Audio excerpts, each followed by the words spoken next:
I love him, Osrith murmured, her hands clasped in prayer, and the pressurized feeling that surrounded her suddenly died away. Whatever she had done, the Morrigan was satisfied. Now to the Christian God, her God and the saints, and Osrith ran through the Christian story in her mind, of Jesus' life and betrayal, his death and resurrection. She thought of how this teaching had reached Britain, first to the Irish, Cornish and Welsh, Hywel's people, and had crossed the sea with Comesill to Iona, and brought to the holy island of Lindisfarne by Aidan at the request of her ancestor, Oswald, King of Bernicia. How Augustine began a mission through which Edwin, Oswald's uncle, King of Dyria and mortal enemy, who was crowned at Ad Jeffrin, the ancient Briton hill fort not far from Bibbenberg, in the Cheviots, and was converted by St. Paulinus. How Edwin had been first to forge a Northumbria which reached from the Forth to the Humber, the biggest of the Heptarchy named by Bede. And how Oswy, Osrith's direct ancestor, had had to choose between the churches, the Irish of Oswald and the Augustine through Eanfled, his Kentish wife. Because St. Peter is the holder of the key to heaven, Oswy had concluded, I must defer to the Augustine, the Roman Church. But few hadn't, Alba certainly hadn't, and nor had many in Northumbria. That, and layers of other difference had caused the lines to be drawn to separate the tribes. But of all this, Osrith remembered, that she must be more like God, more giving, less impulsive. Let them dress her in, well, a dress tomorrow. Let them have the service as they wanted it. All Osrith wanted was her name and Finan's name recorded as being married in the Chaldees ledger, as had hers and Sainid's been. All could see, then, that she was his true wife, and he was her true husband. And, if Finan meant what he said, that she could return to Berwick, rather than be lodged with him as his wife in Bibbenberg, then she could be contented serving God by serving his people, as their lady. Osrith did not hear the chapel door open behind her, nor light footsteps cross the flagstones, nor the figure beside her. It was only when Constantine knelt beside her and folded his own hands in prayer that Osrith realized she was not alone. When he had finished his own prayers, Constantine got to his feet and held out a hand. Osrith took it, and he led her to the back of the chapel. Come, sit with me, he asked her, and Osrith realized he was wearing his crown. The bronze glittered in the dim candlelight, and his blue cloak, Domhnall's cloak. And suddenly, the weight of her time in Alba came to her senses like a wave on an angry sea. She had been beside Constantine for so long, beside Domhnall, and connected too dearly to Alba. It was no wonder that Finan had found highway to the king of Alba to discuss with him a marriage proposal. Do you wish to marry the Ullaid warrior? He asked her, his face sober, serious. I must ask, Osrith, it is not a demand being made on you? Osrith turned to him in amazement. No, she told him, indeed not. I do wish to marry Finan Uiken Chopper, and it is indeed my will to do so. After everything? After Doia. And this was the whiny Constantine, back again before her, not happy with a straight answer because it was not the answer he wanted. I did not know it was him. You may stay at the farm. Constantine interrupted her, holding up a hand. I understand you have grown attached to the people and they to you. It is good to have a prosperous land in my kingdom. Your kingdom, Osrith thought, and yes, when the tithes are sent, and I can overlook Bibbenberg's lands. You know, I believed you, and my other cousin. Constantine trailed off. Domhnall. Osrith nearly laughed, but then reminded herself that she did have a desire for him when she was much younger. And he was in exile for the first time, and he had become humbler. Where is he now? On his way to Arion, to aid Neil, Constantine told her. Then a distant, a formal look came to his eyes. But, no, he continued, shaking his head. The Kinchopar are cousins of my grandfather, of course. And he was enslaved, which I can now see has changed him. He is almost spiritual, if not godly. I have seen him pray. Osrith told him. He is godly. He wears Ethan's silver crucifix, which she hid when she was enslaved. At the name, Constantine flinched. At the time, Osrith did not think he knew about the enslavements. But maybe he did. Maybe he knew about Finolai. Perhaps he should give it back to Domhnall, to give him some peace. But Constantine did not pick at Osrith's accusatory suggestion. Domnall was not at peace, whatever anyone said to the contrary. And it was only then that she realized that she had not yet seen Domnall, usually the first at the guard gate. "I have one condition, on your marriage, on your management of the Berwick farmlands," Constantine told her. "You must remain as a spy to me, ride the country as I see fit, garner intelligence." It was only to be expected. Osrith knew she had been valuable over the years. But she had a condition of her own. "Constantine," she began, "you will not make me use my husband as a means of intelligence. My marriage will be just that, and you will not come between us." In the peace, in the quiet of the chapel, neither of them said anything else for a moment. There was no point in Constantine trying to wave off Osrith's assertion that he had been considering it, for they both knew that he had ego enough to assume she would do this. "When you have finished your prayers," Constantine told her, getting to his feet, "you are to be locked away, and called in the morning." And with that, the King of Alba swept out of the chapel, leaving Osrith alone. 88,888,888. And when Osrith had finished praying, she realized she had been in the place of worship since the afternoon before until sunrise on the day she was to be married. Hurrying across the courtyard, in the proto-light of day, aware that drunken singing was coming from the armory room, she took the steps two at a time, her weaponry in her hands. "Where have you been?" asked a tired Edra, who had slept in her own bed, and young Finan in his, having dropped off waiting for Osrith to return. "In prayer," she told Edra, weakly. "All night?"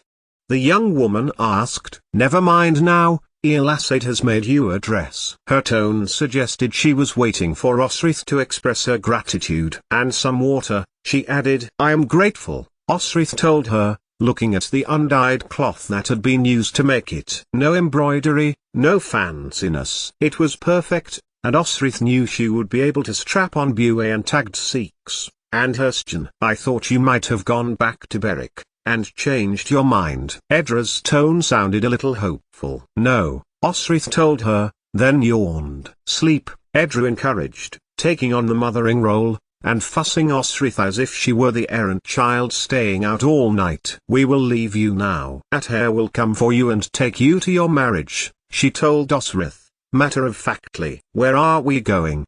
grumbled young Finan, resistor of an early morning rise. "To Elasade's spare room, where we should have been last night," Edra told him. Young Finan blinked and then jumped onto his bed, reaching up for Osrith. She let him jump into her arms and cuddle her. "You will be married again," young Finan told her, and Osrith nodded, kissing him on the forehead. "Oh, before I go," young Edra told her mother, "let me at least neaten your hair." She used a comb which she got out of the drawer of the table near the window. Once, it held binding cloths and strips to use around young Finan's bottom end when he was first born. Now Edra was using it for her own bits and pieces, and she glimpsed more ribbon, and what looked like a string of pearls. "Mat hair," Edra scolded, when she found a section much shorter than the other, and combed through her hair again, over the straggly parts, tying it at the nape of her neck with a ribbon. Osrith did not exactly cut it herself,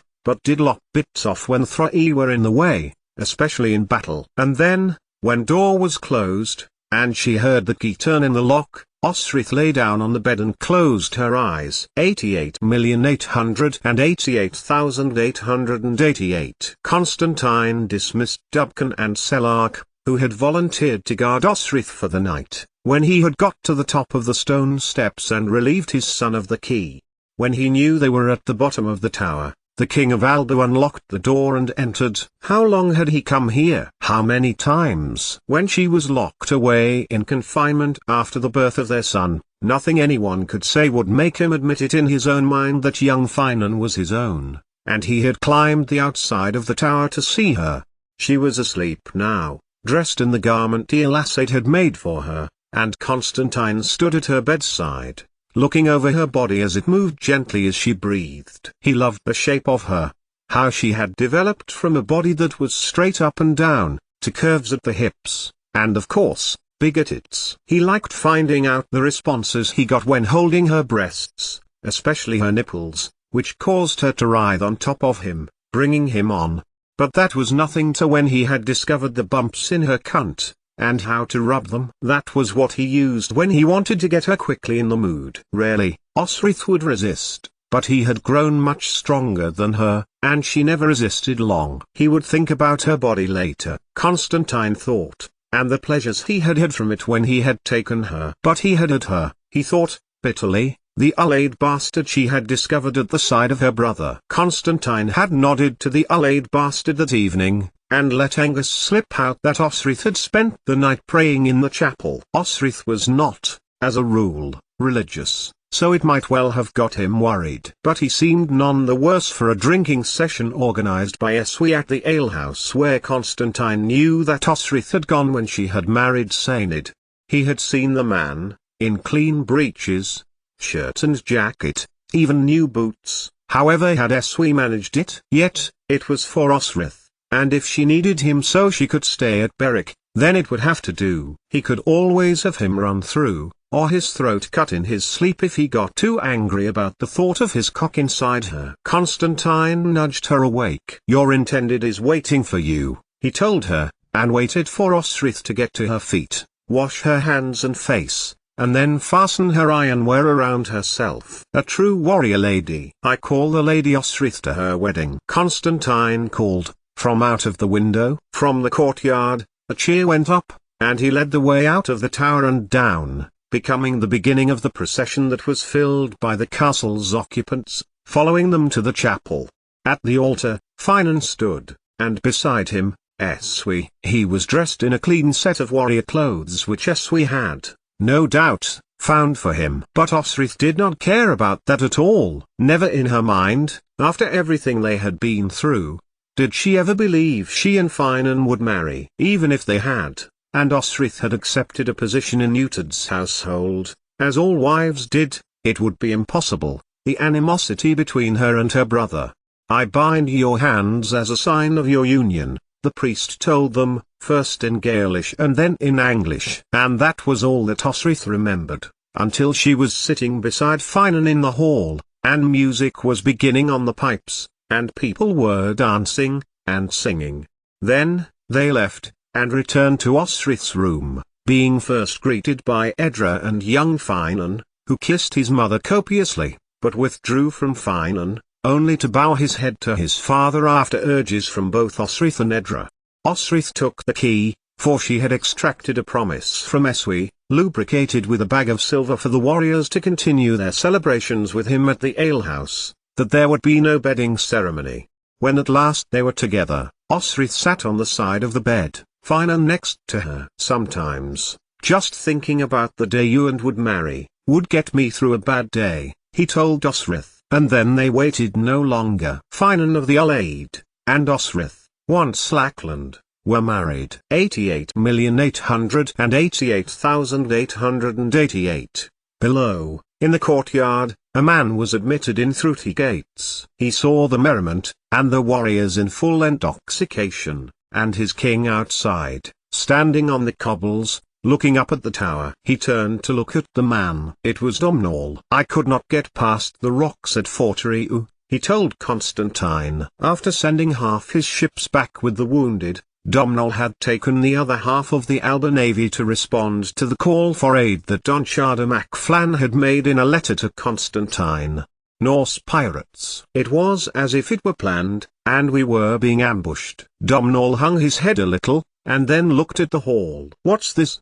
He asked. Come, Constantine told him. Unless you are in need of immediate refreshment and rest. Domhnall shook his head, and instead, accompanied Constantine away from the hall and the tower, and to the battlements. What are we doing? Domhnall asked him, as they walked on Dunnotter's walls. Keeping me away from the tower, he told his cousin. Domhnall looked back towards it. A light shone in Edra's and Finanbig's room. Why? You will stop me from killing the Ullaid bastard, and taking Osrith myself. Domhnall stopped walking. And then Constantine told him about Finan coming to ask for Osrith's hand, and getting her back from Berwick, and then their wedding. How did you leave it with Neil? Constantine asked, keen to change the subject. A reprieve. Domnall told him, "We intercepted a letter meant for you. I thought we might be able to cut down the locks and cross country there, end up at the Western Isles, somehow. But it was not to be. There has been few attacks. Neil has gone down up to Donchada to discuss a strategy. With your permission, I will make a fresh attempt to reach Irian, cross by foot to Glashku, for instance, and commission ships from Diffenwell. There are many build on the Clyde." "You have it," Constantine told him. "Take who we can spare." He shook his head. Donchada would do well to follow his father's strategy. No mercy and absolute control. It is the only way the Norse will spot weakness. "Yet they know you caught Anlaf Guthfrithson," Domnall added. "Anlaf was busy coordinating the attacks on the Irish. It could never have been hidden, despite the men we send west, the skill of Owain, thanks to Angus and Felim's hard work." Constantine paused, and looked out to the landscape, looking east, to where Domnall's Kingstone had been placed, at Stirling, and cast his eyes further west still. "Diffenwell is vulnerable. Dulria too is vulnerable, as are all the islands and inlets. Even the original settlers he allowed to inhabit the Western Isles are being targeted by new Norse invaders. 88,888,888. And after, when the castle had settled down, and dawn was only hours away, Finan stroked Osrith's hair. "War," Finan had replied, when she asked what was next. "It is the only logical thing that follows peace." It was a reply that Osrith had expected. And then the conversation turned to young Finan. "He tells me he is interested in a kitchen maid who had caught his eye," Finan told her. "He's 8. Osrith has protested. And as Gaelish sounding as your Pictish king, Finan had pointed out. "He's your son," Osrith had said. But the look on Finan's face was enough for Osrith to know that there was no doubt in her husband's mind. "And Edra?" Finan kissed her lips, and it took several minutes to continue the conversation. Uhtred asks after her. And Osrith thought of her face, Edra, because Dotta was as wise as her father and as beautiful as her mother, long copper-red hair spilling down her back, her pale skin almost white, and intense blue eyes. Osrith had pulled Thera from her home on the day of King Alfred's funeral, set on fire at revenge for her Danish heritage. Allah, the pagan healer, could not save her but birthed the little girl Edra who Osrith had suckled, leaving Wessex for Dunnottar, and Constantine. Osrith stroked Finan's chest, her heart racing again with her happiness at their marriage. "How long was it that you knew who I was?" Osrith asked, as dawn arrived. "That I was the girl you and your brother had met on the beach." "When you said you had been Constantine's companion before you left," Finan told her. He held her close, then kissed her. "I would like to say it wasn't me, but it was, and I was a child, and I am sorry. It can't be undone. That helped me grow stronger. I would have just been Constantine's whore dead by now. I shouldn't wonder." "And Edra?" Uhtred would like to know. "I think Constantine adopted her, or at least, kept her as I gave him silver for her. She reads at the monastery. He believes she will turn to God." "And you believe?" Finan prompted. Osrith sat up on her elbow. "She will turn to her mother's gods. Constantine is blind to that child. He loves her more than his own children." And the conversation turned to the practical. They were married, yes. But what kind of life were they to have? Osrith was sworn to the king of Alba. Alba was sworn against Northumbria, and, by extension Uhtred. By further extension, then, to her own husband. Yet she was Lackland, she had no land of her own, though Constantine had told her she could continue with the farms at Berwick. Though they were married, Osrith and Finan had nothing which they could call their own. "When you leave for Berwick, I will come with you. I am to be its lord," he told her. Osrith sat up, amazed. "I never knew." "He didn't tell you?" Finan declared, giving a ha of laughter. "Berwick is to be yours, Osrith, on the occasion of our marriage. You are to manage it, on the understanding I return to Uhtred, which was always the arrangement." Of course, Osrith told herself, feeling a fool at the end of it all. Another tie to Alba now, for if the land was hers, she was a lady of Alba, and by extension,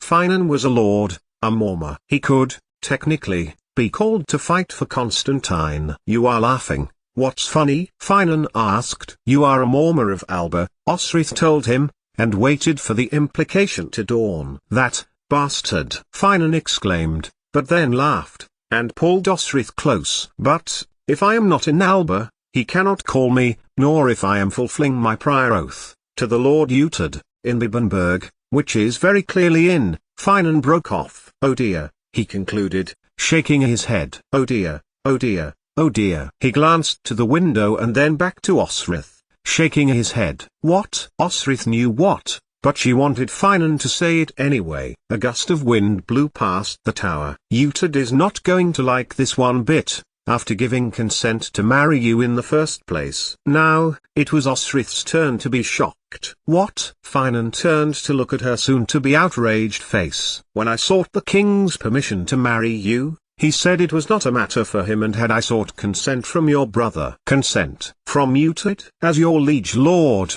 you mean, for permission to leave his service temporarily?" "Oh dear, oh dear, oh dear," Finan repeated slowly, and when Osrith did not reply, as she thought about Utad telling Finan he could marry her, he added briskly, "So, come on then, better get up and packed, if we are going to make it to our farm's hall tomorrow." And he whipped the covers off Osrith's naked body, examining all of her features carefully with a grin. Then, he pulled her close, and gave Osrith a knee-melting kiss. "I must return," Finan told her, after he had humped Osrith again. "To Utad. After we have gone back to the farm." "It is good," Osrith told him. "I can farm, you can visit." "Constantine is bringing Finan Beeg and Edra soon." "You do not expect me to stay?" Finan asked. "I would have liked you to stay, of course I would," Osrith told Finan, her husband, with a grin. "But I do not wish to have my brother at my threshold demanding I return you. It would frighten the livestock." 88,888,888. There was a commotion down in the courtyard,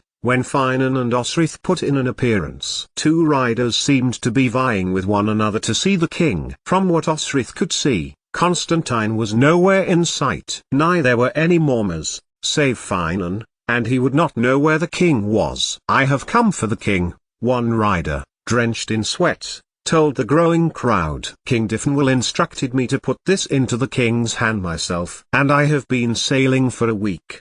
The other man protested. He was short, with the long black hair of the Irish, and he recoiled a little when he saw Finan. "I have come from Irion, and, Caer Iron, I can deal with this," a voice came from behind the crowd, which parted. Domhnall, weary-eyed and pale, looked to the man. He too noticed Osrith and Finan, and as he passed, he said, "Congratulations, Osrith," and took her forearm, giving it a brief squeeze in his hand. He then looked over to Finan, narrowing his eyes. "Olaid," he nodded. "Ailch," Finan replied. But Domhnall had not finished. "If you do anything that causes her harm, Olaid," Domhnall continued. It could have been the start of light-hearted humor, as sometimes happened in those circumstances, but Osrith saw steel in Domhnall's pale blue eyes.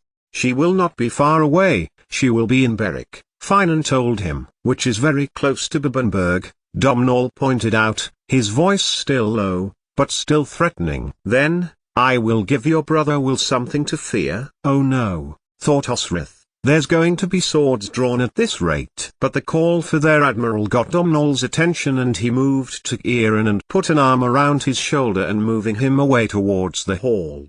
"I still need to see King Constantine," demanded the first messenger. "Will someone go to find him?" "No need," came Constantine's voice. "What is the urgency?" And the man thrust the message directly into the king's hand. "An invasion into Strathclyde," the man declared. It was too great a number, but he was interrupted by a cry, a naked scream of anguish. Domhnall was staring at the other message. Osrith broke from Finan's embrace and hurried to him. He was too distressed to speak, and was still staring at the parchment. It read, "Dawn Raid, beginning Bread Month, attack by Norse at Dara. 9 kings dead." And it listed, amongst others, Neil Glundube and Don Shada MacFlan, dead. Domhnall managed, looking away from Osrith, and he strode away from the courtyard, his head low. "I failed them," he added, in a voice not low enough for Osrith to miss. She read the letter again, before taking it from the messenger's hand and striding over to Constantine. But he already had one in his own hand, the one from Diffenwell. Into the other, she placed the one from Irian, and read the one from Strathclyde. Treachery, Constantine declared, not looking at Osrith, not looking at anyone. And then he read the one from Ireland. Treachery. He shook his head. My people, I have to report some terrible news. Our kin, in Irian, are dead, killed by one to whom I thought was our ally. At the bottom, Osrith saw the final part of the message. The name of the leader who had organized the attack on Irian and killed so many nobles was the written. Anlaf Guthfrithson has killed not only the High King, Constantine told them, but the sub-kings, those of Ailch, of Volade, of Mike, of Leinster. He inhaled, and gained his composure, as Osrith heard a gasp from behind her. She looked, and saw Edra, her face growing pale. It could only be because she had heard Anlaf's name. And, of the tripartite alliance, which we took so much time and effort to broker, between Wessex and its vassal Mercia, Northumbria and Alba, it is broken. Edward of Wessex has invaded over the border of Cumbraland. He had declared himself overlord of Strathclyde and of York and over West Wales princes. Rex Anglo Lorum, Osrith thought, the words taking her back to a time and a place nearly 40 years before, to Alfred's Great Hall, and to the first time she had heard the title. It meant King of the Angles and the Saxons. Edward had achieved that, albeit with Aethelstan, his son, as Lord of Mercia. But now, he wanted more, much more. By invading Strathclyde, as well as Eothwick and Cymru, Hywel's newly created land, he was one more step towards it. Edward was declaring himself Rex Britannium, King of the island of Britain. So they would soon be at war, as Finan had told her would come. For the next kingdom after Strathclyde, in order to achieve Rex Britannium, Osrith reasoned, could only be Alba,